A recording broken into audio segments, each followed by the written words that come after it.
Tasks and activities are sometimes confused, but when used the right way, they're powerful tools to help you manage your stakeholder engagement strategies. In this short video tutorial, we'll explain when to use each one and give you a quick overview of how to use them. When you're wondering which one you should use, ask yourself the following questions. Does the action need to be repeated at a set frequency? Do I need to repeat the same action with many different stakeholders? Do I need to contact a stakeholder to complete the task?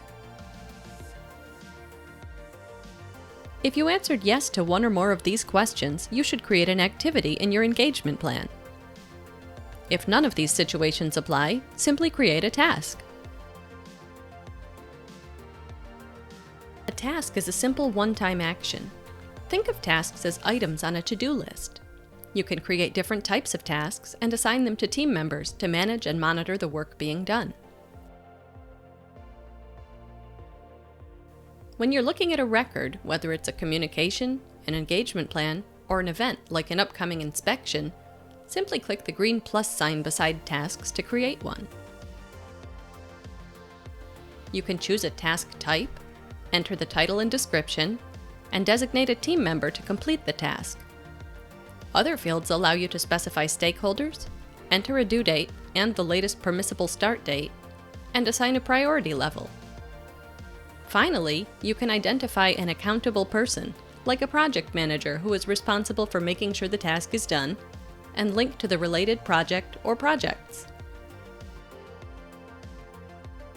An activity is a subsection of an engagement plan. Activities typically include one or more tasks that need to be completed with groups of stakeholders. Activities can be recurring or non-recurring.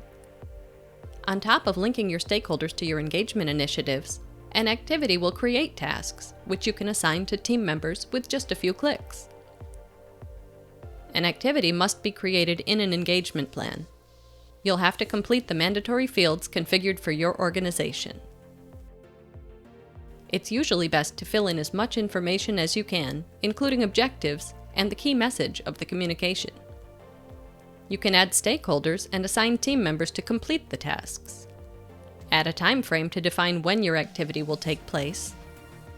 If you have tasks that will be recurring, monthly, quarterly, or yearly, for example, identify the additional periods. When you start the activity, it will automatically generate the necessary tasks. If notifications have been enabled, the assigned people will be notified. We recommend creating an activity when, for example, you want all relationship managers to contact all Level 1 stakeholders each quarter and record the results of their communication. Another situation where creating activities will save you time is when you have to send a monthly compliance report to a group of executives bound by an agreement and then meet with them quarterly. And finally, if all the mayors of a given region need to be notified about a new security policy, this is another instance where using an activity would be helpful. You'll find more details on how to create, modify, and report on tasks and activities in the Help Center.